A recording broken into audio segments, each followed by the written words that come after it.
one way to describe what our challenge here is to think of these species as the ones that got left off Noah's Ark.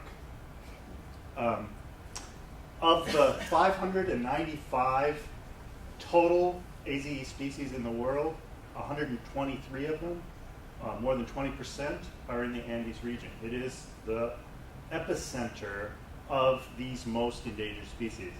The definition of an AZE species is a species that is either endangered or critically endangered on IUCN's list and is restricted to one sole site. It is found no other place than one sole site. If that site is lost, it is guaranteed permanently lost, along probably with a whole associated chain of other species on which it's codependent. But 50% of these species in the Andes are currently in no protected area system. These are the species that got left off Noah's Ark. And our challenge is what can work for them to get them into some system of protection. If you remember that map of where all these AZE sites are, you realize that they're often in kind of mid-altitudes, on mountainous slopes. They're on islands. They're not in the lowland tropical rainforest. This is not large-scale deforestation. So the first clue that we had about what might work came from the realization that when this forest is lost, water is lost from the system. The second clue came really when we met Paulina Pinto. And I first met her 3 weeks ago. But I had heard about her project in the Los Negros watershed of Bolivia about 6 months ago.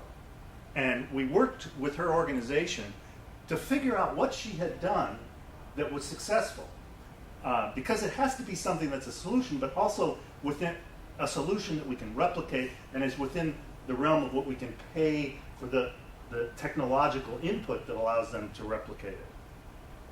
And what she had found is that there were people upstream in that watershed. This guy Delphine is an example.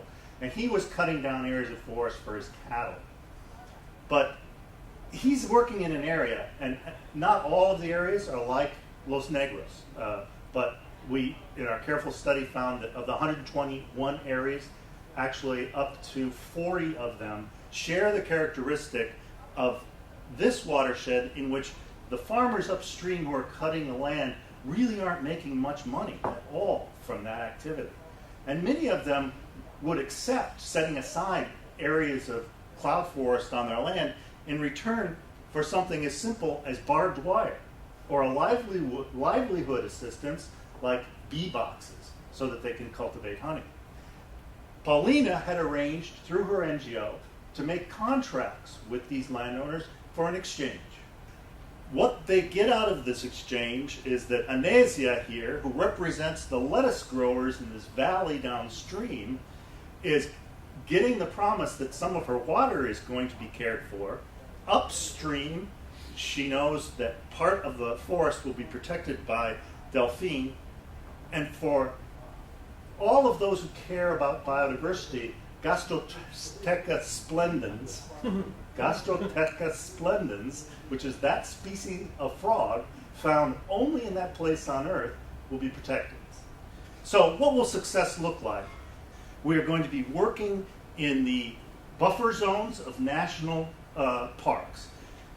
We are going to be doing something called reciprocal agreements for watershed services with small communities who, like Anesia and Delphine, are willing to enter into this voluntary exchange.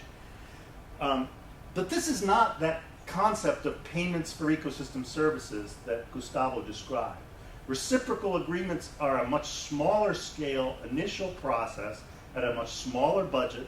Payments yearly to the community may be up to $2,000 for the barbed wire and bee boxes. Why would we invest a pride campaign in that?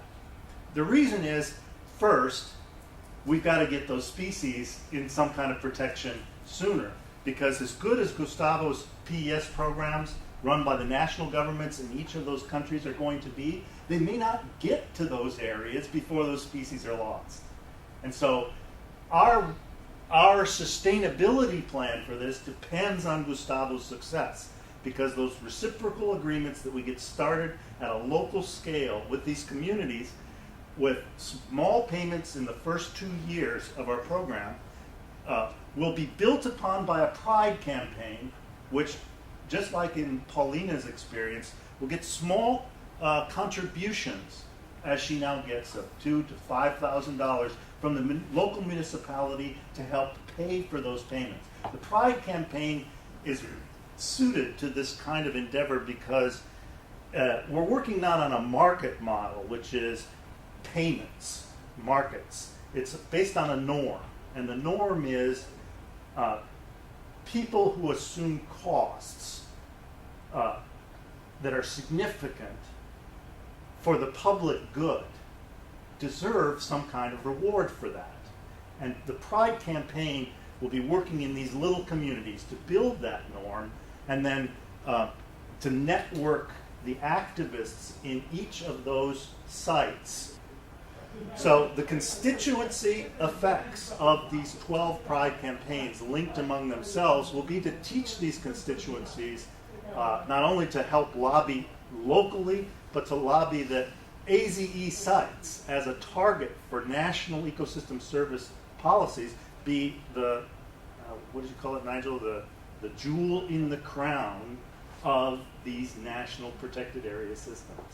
Eventually, we expect that they will be absorbed into national public protected areas, but the way forward is to begin with these community scale reciprocal agreements. Our long-term vision, therefore, is from Paulina in southern Bolivia. We grow from her current watershed. She's now replicated in 5 other local watersheds to the place that the major urban area, Santa Cruz, is now on the verge of contributing to the payments that she's making in bee boxes and barbed wire. From there, we will have 12 campaign sites. We ran a recruitment meeting 2 weeks ago in which we had 22 organizations and as many as 15 sites identified. So in the long term, our replication vision here is a cohort is built on a solution that works, that we've identified early, and it is replicated we replicate it among all of these sites. It is adopted nationally within those countries in their PES programs, and then that model of cohort can be packaged for adoption by other regions, island regions, or African regions, or the Atlantic forest region of Brazil, where I've spent many years working. The reasons to get excited about this are that we feel we're a year ahead of planning compared to other Pride campaign processes, because we instead of recruiting candidates and trying to fit Pride to 12 different strategies, we've said, what works? Now let's recruit those who want to use this strategy. We're not requiring anybody to do this. We said, if you're interested in doing this, please apply. And this was kind of risky. We were a little bit worried about this. Are there going to be enough that want to do this? And so we were all breathing huge sighs of relief when we got real big turnout. We have over 150 expressions of interest to participate in this cohort. So in the end, what we will get out of this, if it goes well, are the replicability and a package that can be used and built into a strategy for AZE sites globally. But most importantly, we get these species back on the ark so that they're not left without protection of any kind.